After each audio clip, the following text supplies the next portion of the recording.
Ha? Magbe-breakfast si Mabi ng nanana? Ha? Oo. Mag-exercise mo na. Oo.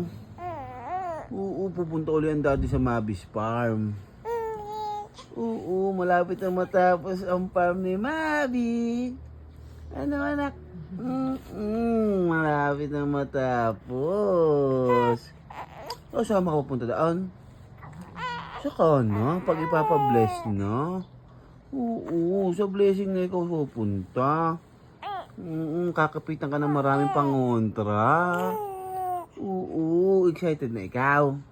Talaga may pagtaas pa ng paa. Na.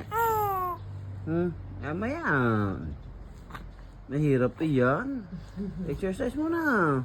Bago mag na. Oh, ikaw.